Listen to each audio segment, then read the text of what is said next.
Hello नमस्कार दोस्तों। तो कैसे हैं आप लोग? उम्मीद करता हूँ सब ठीक होंगे, एकदम कुशल मंगल और बोर्ड परीक्षा की तैयारी जोरों से करते होंगे। हम सबको पता है बोर्ड परीक्षा जो कि बहुत तेजी से हमारे सिर पर आने को डटी पड़ी, एकदम 18 से चालू हो जाएगी ये। तो इसको ध्यान में रखते हुए हमने एक सीरीज, एक मुहिम चालू की है यूट्यूब पे फ्री में कि जितने भी पुराने साल के मैथ के पेपर हैं वो सभी सॉल्व करा दिए जाएं, जिसमें हम 2025 के सॉल्व करा रहे थे। और 2025 में हमने सेट 2 कर लिए, पहला और दूसरा। ये है हमारा सेट 3 2025 का, जिसके जितने भी विकल्प थे, विकल्प जो 1 से लेकर 20 तक आते हैं, टोटल 20 विकल्प होते हैं, जिनको हमने कतई खत्म कर लिया, नहीं कर लिया उनको पूरा। जो 1 अंक का होता है प्रत्येक, लेकिन पेपर में अच्छा स्कोर करने के लिए बहुत ज़्यादा जरूरी होते हैं। अभी हम करेंगे बेटा सभी 2 अंक वाले क्वेश्चन जो खंड भाग के अंतर्गत आते हैं, जिसका पहला क्वेश्चन है, सिद्ध कीजिए कि 6√3 आपर में है।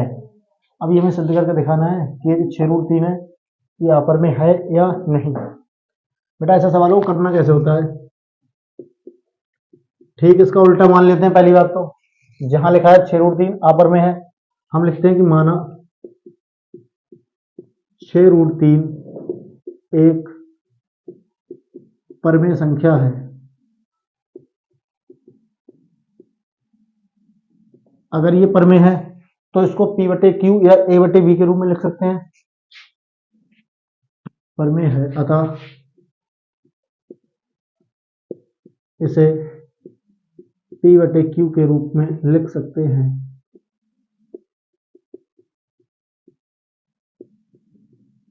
लिख सकते हैं तो P बटे Q के रूप में लिख लेंगे। ये हमारा 6√3 अगर ये परमेय है तो बराबर हो जाएगा P बटे Q के, जहां P व Q सहअभाज्य पूर्णांक है। सहअभाज्य पूर्णांक है और जो हमारा Q होता है बेटा वो बराबर नहीं होता है 0 के। यानी कि अगर Q को 0 कर देंगे तो बात खराब हो जाएगी, बात बिगड़ जाएगी। इसका मतलब Q कभी भी 0 नहीं होगा। अब इसमें बात आई एक सहभाज्य संख्या क्या होती है? वे संख्या जिनका मासा 1 होता है, जिनका मासा केवल 1 होता है, वो कहलाती है सहभाज्य। तो P और Q सहभाज्य है, ऊपर से ये पूर्णांक है और Q बराबर नहीं होगा कभी 0 के। बेटा हमने लिखा 6√3 बराबर P बटे Q। अगर √3 को एक तरफ रखा जाए तो ये 6 आ जाएगा इधर और ये हो जाएगा P बटे Q। अब ये 1/6 भी परमेय संख्या है, P बटे Q भी परमेय संख्या है, और जब हम परमेय संख्या की गुणा परमेय से करते हैं तो हमारा जो गुणनफल आता है वो भी एक परमेय संख्या ही आता है। यानी कि हम कह सकते हैं क्योंकि P बटे Q व 1/6 परमेय संख्याएं हैं,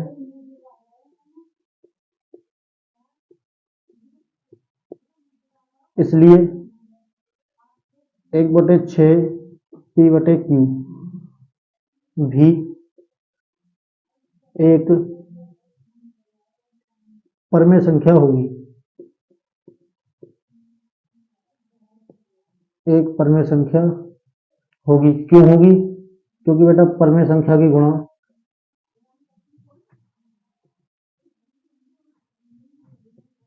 अगर हम परमेय संख्या से ही करते हैं तो इसका जो गुणनफल होता है वो बराबर आता है किसके? परमेय संख्या का। अगर परमेय संख्या की गुणा परमेय संख्या से करोगे तो हमको परमेय संख्या ही प्राप्त होगी। इसका मतलब हमारे पास जो इधर वाली संख्या थी वो कैसी होगी? परमेय। जब ये परमेय है तो बराबर वाली भी कैसी होनी चाहिए? परमेय संख्या। लेकिन हम जानते हैं कि √3 एक कैसी संख्या है? अपरमेय। क्योंकि क्योंकि लिखेंगे हम जानते हैं कि √3 एक अपरमेय संख्या है। और बेटा यहाँ हमने भी प्रूफ करके दिखाया कि अगर हम परमेय संख्या की गुणा परमेय संख्या से करेंगे तो क्या होता है? परमेय। लेकिन अगर अपरमेय संख्या की परमेय संख्या से गुणा करते हैं तो वो क्या होता है? अपरमेय। √3 एक अपरमेय संख्या है, अतः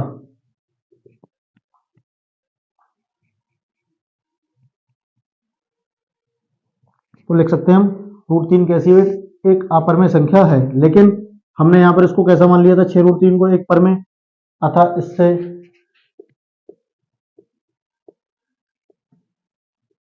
हमारे कथन का विरोधाभास प्राप्त होता है।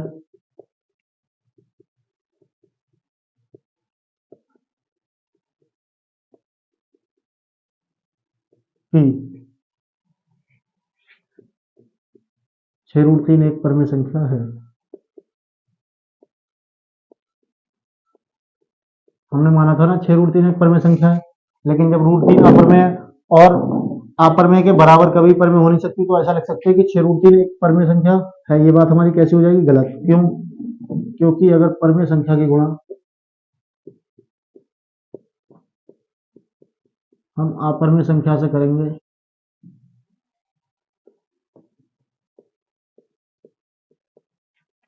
तो हमें हमेशा अपरमेय संख्या ही प्राप्त होती है।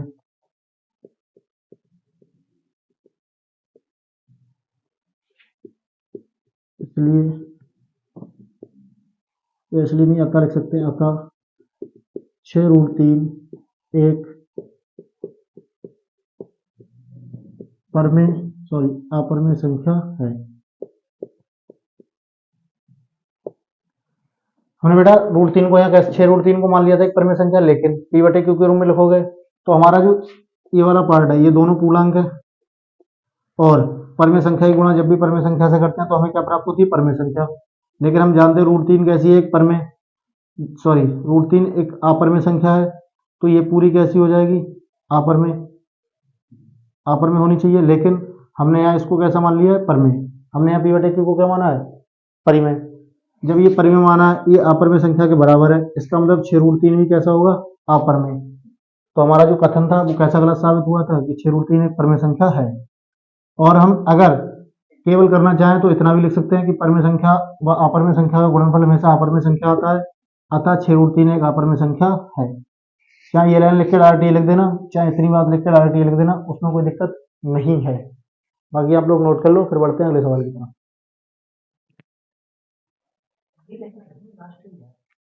जिद्दू सम है ऐसे मिलता है यार। का नंबर सवाल बेटा हमने कर लिया था, ये हमारा सवाल नंबर खा। लिखा है यदि बिंदु Q 0,1 बिंदुओं P और R से समदूरस्थ है, समदूरस्थ का मतलब समान दूरी पर है कहीं, मान लेना ये बिंदु Q जिसके निर्देशांक है 0,1, ये बिंदु P के निर्देशांक दिए हमारे पास 5,-3, और बिंदु R के निर्देशांक दिए हमारे पास x,6 से समदूरस्थ है। समदूरस्थ का मतलब ये वाली दूरी और ये वाली दूरी आपस में कैसे है, बराबर है। सवाल में जो दिया है पहले वो लिख लें, दिया है या ऐसे लिख सकते हैं, बिंदु Q 0,1 बिंदु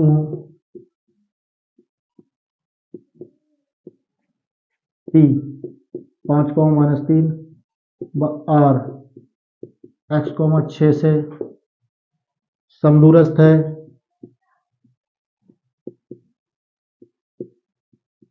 अतः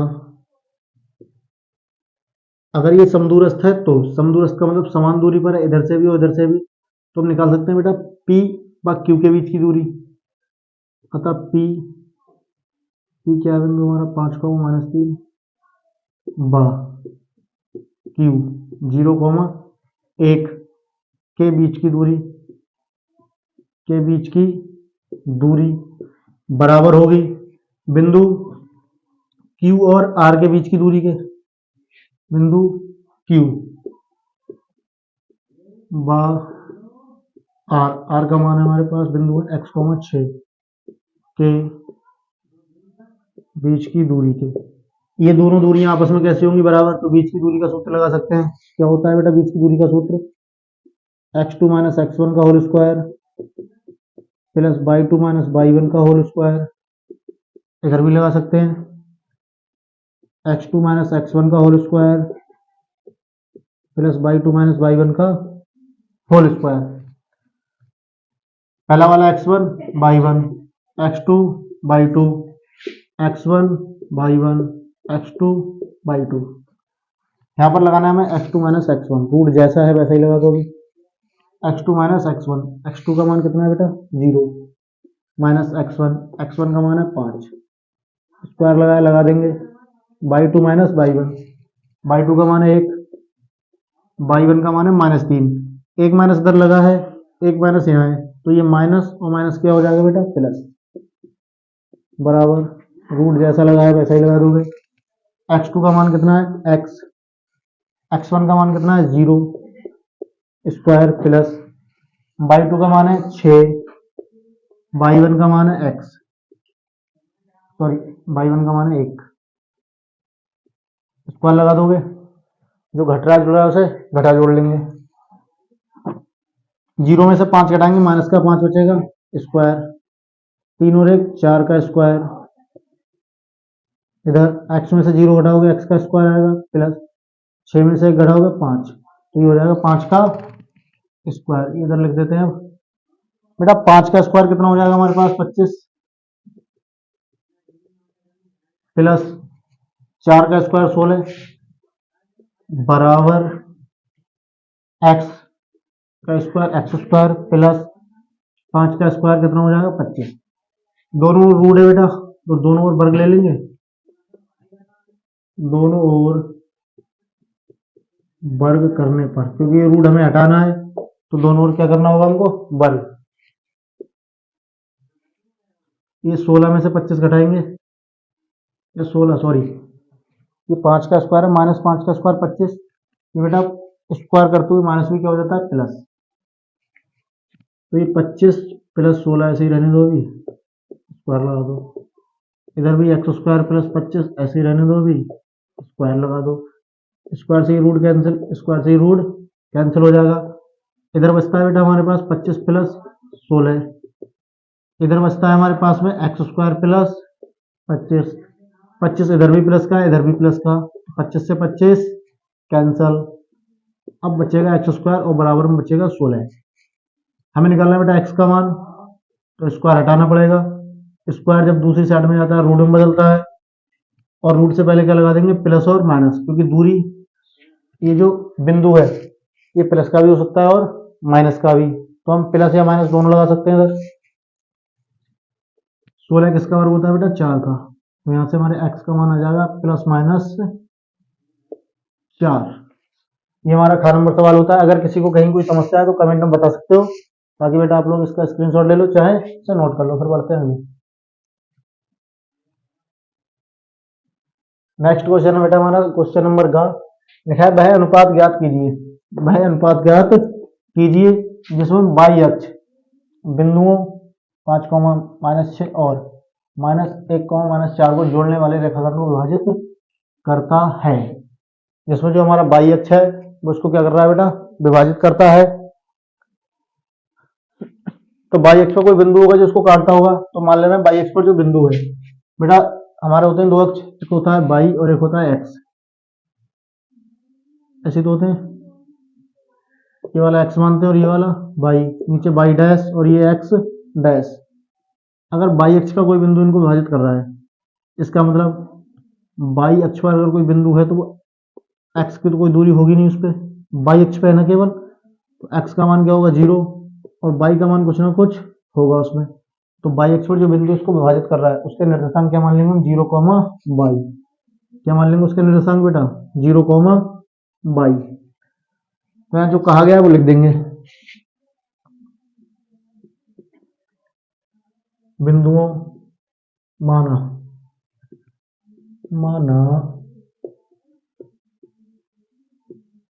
बिंदुओं 5, -6 और -1, -4 को बाई अक्ष पर बिंदु P जिसके निर्देशांक, अगर ये बाई अक्ष पर है तो x का मान 0 करोगे और बाई का मान लिखा जाएगा, लेकिन हमें बाई का मान पता नहीं है तो हम बाई का मान बाई ही रहने देंगे। बाई अक्ष पर बिंदु P 0, बाई 0, बाई बनने वाले रेखाखंड को बनने वाले रेखाखंड को m1 अनुपात m2 में विभाजित करता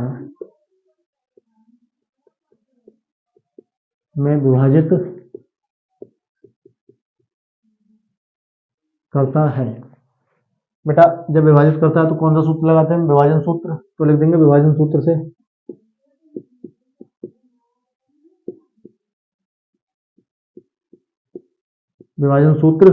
क्या होता है विभाजन सूत्र हमारे पास? x बराबर होता है बेटा x2 m1 plus x1 m2 upon में होता है हमारे पास m1 plus m2।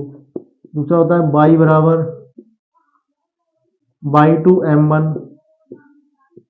Plus y1 m2 upon में होता है m1 प्लस m2।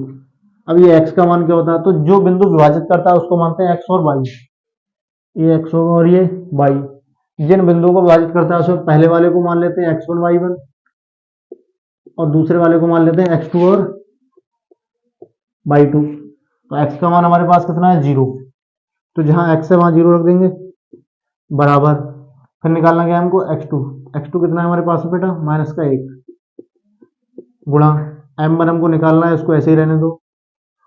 x1 का मान कितना है हमारे पास में बेटा? 5। m2 ये हमें निकालना है, इसको ऐसे ही रहने देंगे। अपॉन में है m1 प्लस m2। अब हम y वाले को नहीं लिखेंगे, क्यों? क्योंकि y का मान तो हमारे पास y है। जब तक कोई अचर पद या कोई संख्या नहीं दी होगी तब तक हम अनुपात निकाल नहीं सकते। हमें केवल अनुपात निकालना है, तो अनुपात तो हमारा इसी से मिल जाएगा, तो इसको करने से कोई मतलब नहीं है, उसको ऐसे ही छोड़ दो।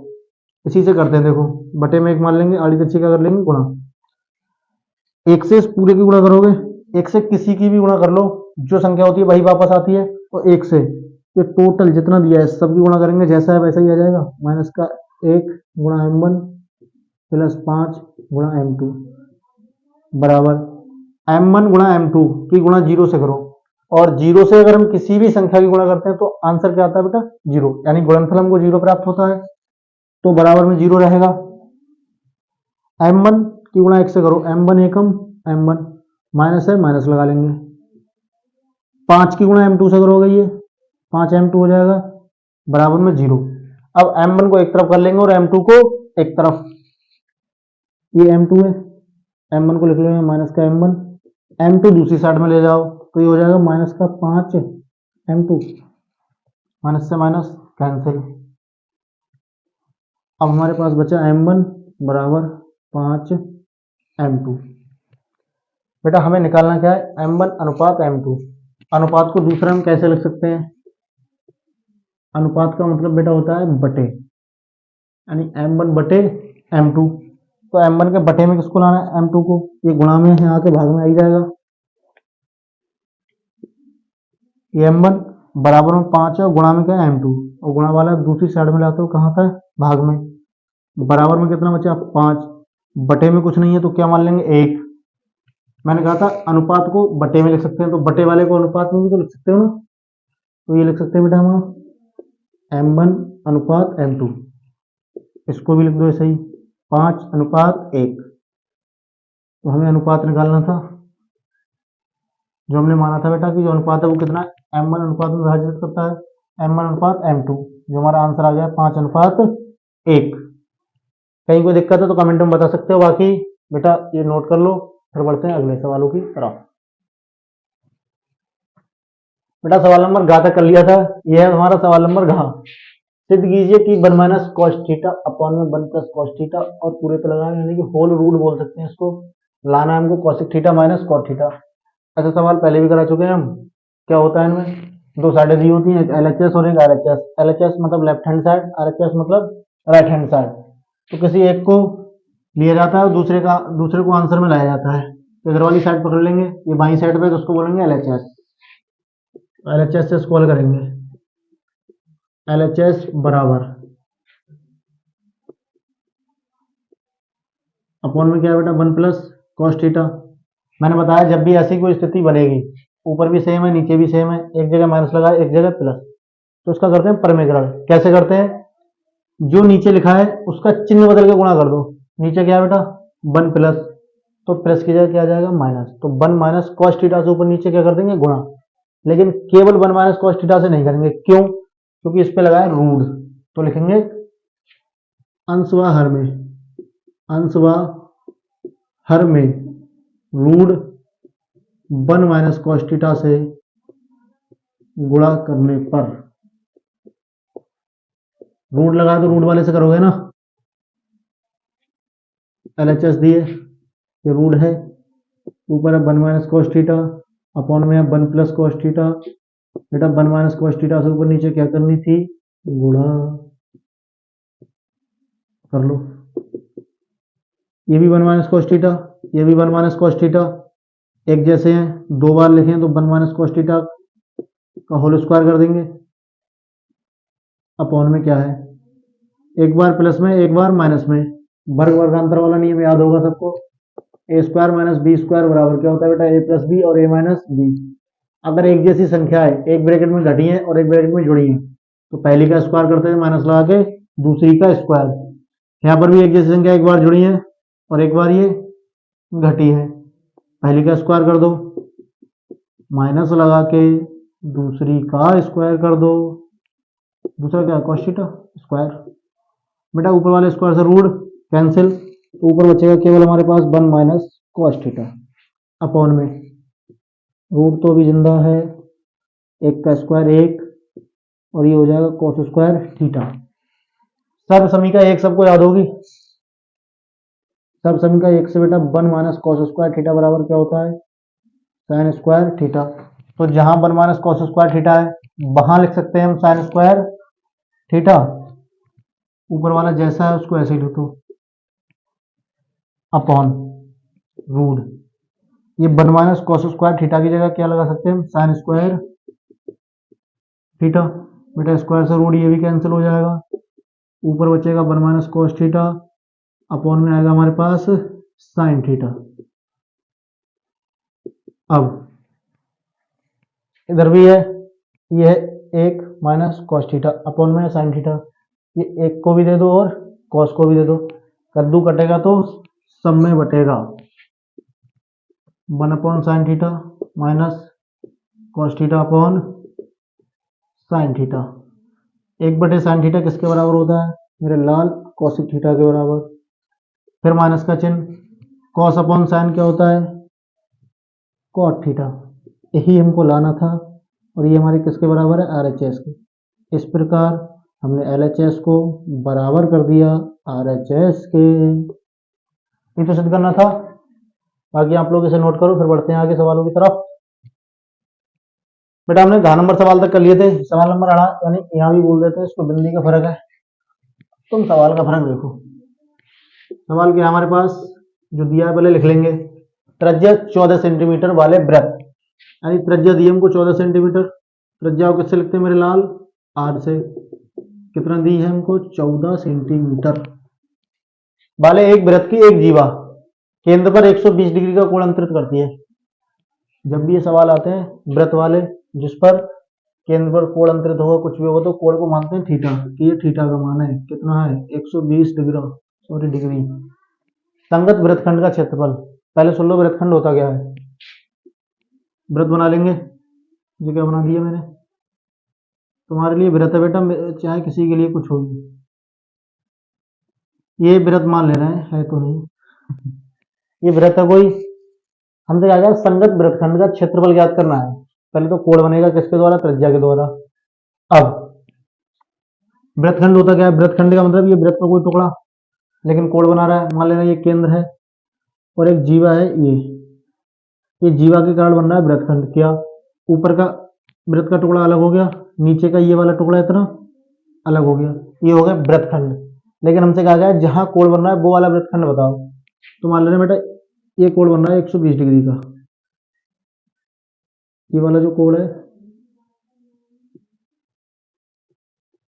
ये बन रहा है हमारा 120 डिग्री का कोण, 120 डिग्री का ये कोण बन रहा है, तब हमारे पास केवल संगत वृत्तखंड ये वाला तो बचा। अब वृत्तखंड निकलेगा कैसे, अगर ये जीवा नहीं होती ये वाली जीवा नहीं होती और ये होती केवल लाइनें, तो ये पूरा क्या कहलाता? त्रिज्यखंड। पूरा क्या कहलाता बेटा? त्रिज्यखंड। लेकिन हमें निकालना है इतना वाला, तो ये पूरे त्रिज्यखंड में से ये ऊपर जो त्रिभुज बन रहा है, इस त्रिभुज को हटा दिया जाए, यानी कि माइनस कर दिया जाए। इस त्रिज्यखंड के क्षेत्रफल से इस त्रिभुज का क्षेत्रफल घटा दिया जाए, तो किसका क्षेत्रफल बचेगा? वृत्तखंड का। तो वृत्तखंड के क्षेत्रफल का सूत्र देख लो क्या होता है बेटा? वृत्तखंड का क्षेत्रफल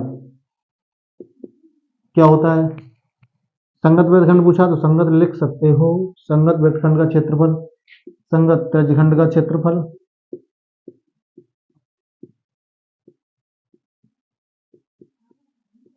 और उसमें से माइनस कर देते हैं संगत जो त्रिभुज बनेगा उसका क्षेत्रफल। संगत त्रिभुज का क्षेत्रफल। त्रिज्यखंड का क्षेत्रफल क्या होता है मेरे लाल? थीटा बटे 360 गुणा पाई आर स्क्वायर माइनस संगत त्रिभुज। त्रिभुज का क्षेत्रफल क्या निकालते हैं? जब भी वृत्त में त्रिभुज बनेगा त्रिज्या से, तो उसका सूत्र रहेगा हमेशा 1/r square sine theta. Theta का मान जो दिया लगा दो, कितना दिया? 120 अपॉन में 360 गुणा पाई का मान 22/7।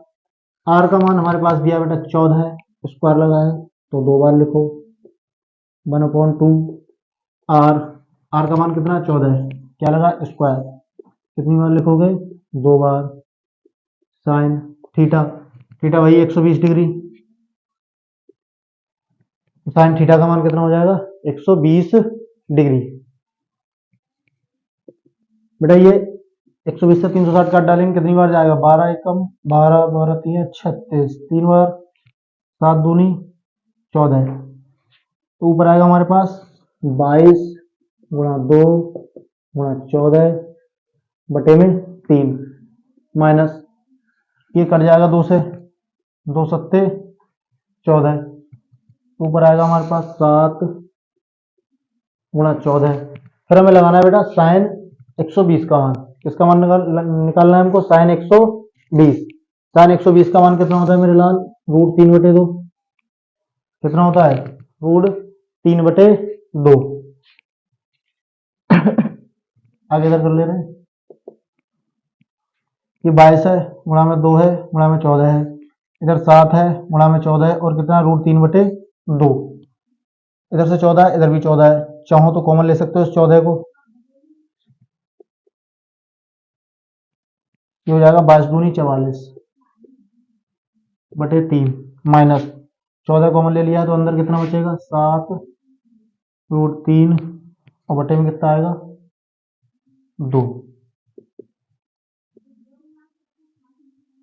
38 गुणा कर लेंगे यहाँ पर, ये आ जाएगा हमारे पास 44 दूनी 88, 7 तियाँ 21 √3 बटे में 2 तियाँ 6। ये 14 कट जाएगा अभी तो 2 से, कितनी बार चला जाएगा? ये 2 तियाँ 6 और 2 सत्ते 14। ऊपर बचेगा 7 और ब्रैकेट में आएगा 88 माइनस 21 √3 और बटे में 3। तो ये आ जाएगा हमारे जो हमारा वृत्तखंड दिया था उसका क्षेत्रफल। कितना आएगा बेटा? 7 ब्रैकेट में 88 माइनस 21 √3। चाहो तो गुणा कर लियो अंदर 7 से, इससे आगे कुछ होगा नहीं। क्यों? क्योंकि अगर काटोगे तो बटे में √3 आ जाएगा, या तो बटे में √3 ले आओ, बस इतना कर सकते हैं कि अंदर इसके साथ ही गुणा कर लेंगे। बकाया √3 का मान दिया नहीं है तो लगाना भी नहीं है, अगर दिया होता तो कितना लगा देते हैं यहाँ पर? 1.732। 2 नंबर का सवाल है, कोई भी √3 का मान दिया नहीं है तो हमें लगाना भी नहीं है, इसको यहीं छोड़ देंगे। बाकी आप लोग नोट कर लो, फिर बढ़ते हैं अगले सवालों की तरफ। बेटा हमने सवाल नंबर यहाँ तक कर लिया था, ये हमारा 2 अंकों का लास्ट नंबर क्वेश्चन 4, जो कि प्रायिकता से संबंधित है, चैप्टर नंबर 14 से। 52 पत्तों की एक ताश की गड्डी है, 52 पत्तों की एक अच्छी प्रकार से फेंटी गई गड्डी। ताश की गड्डी जो कितने पत्ते होते हैं टोटल उसमें? 52। एक पत्ता निकाला जाता है, निम्नलिखित के प्राप्त करने की प्रायिकता याद कीजिए। अब कोई एक पत्ता निकाला जाए पूरी गड्डी से, यानी कि ये तो साफ साफ नजर आ रहा है हमें कि टोटल गड्डी में कितने पत्ते हैं? 52, यानी कि कुल अनुकूल घटनाएं या कुल संभव घटनाएं, सॉरी, कुल संभव घटनाएं कितनी हो जाएंगी हमारे पास 52, क्योंकि प्रायिकता निकालने के लिए कुल घटनाएं पता होनी चाहिए। फिर सबसे पहला सवाल हमारा क्या है बेटा, लाल रंग का बादशाह होने की प्रायिकता। अब लाल रंग का एक बादशाह, लाल रंग का एक बादशाह होने की प्रायिकता निकालनी है हमें कि जो पत्ता है वो एक लाल रंग का बादशाह होना चाहिए। अब टोटल पत्ते कितने होते हैं हमारे पास 52, जिसमें होते कितने कलर के हैं, ये टोटल 4 कलर के होते हैं।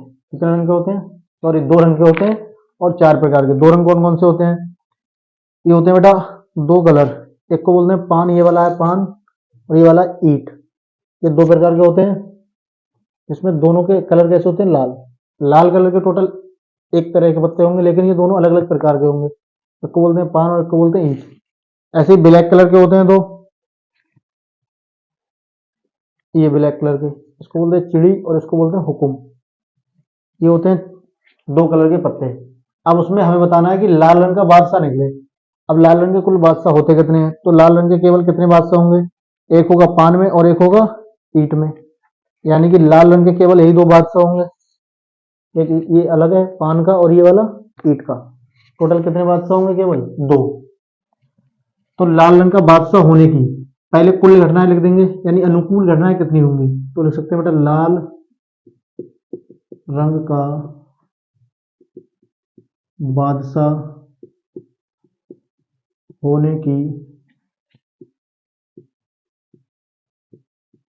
अनुकूल घटनाएं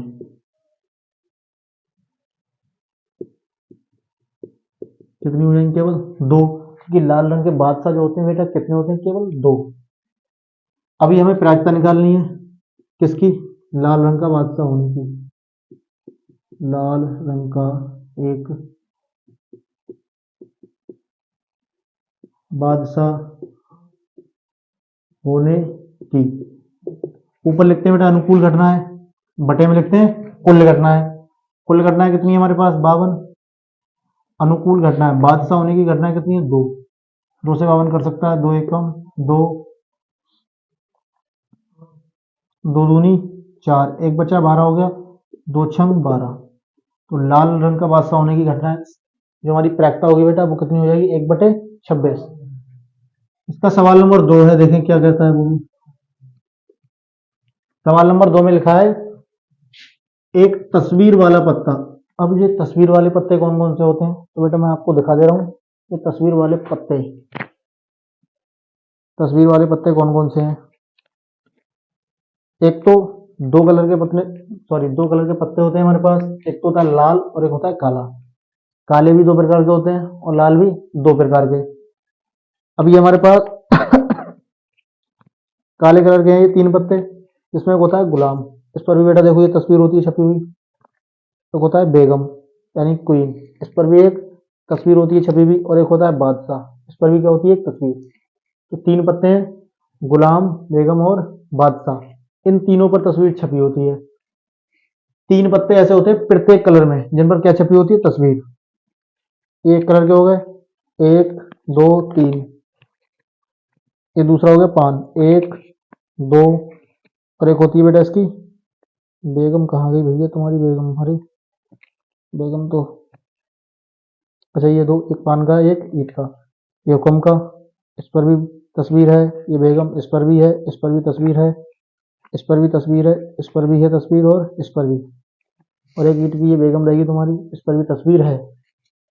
तस्वीर वाले पत्ते टोटल कितने हो गए देखते हैं, 1 2 3 4 5 6 7 8 9 10 11 12। तो तस्वीर वाले टोटल पत्ते कितने होते हैं बेटा, 12। तो यहाँ पर हम तस्वीर वाला पत्ता होने की अनुकूल घटना लिख देंगे। तस्वीर वाला पत्ता होने की अनुकूल घटनाएं कितनी थी बेटा, 12। अभी हमें प्रायिकता निकालनी है किसकी, तस्वीर वाला पत्ता होने की।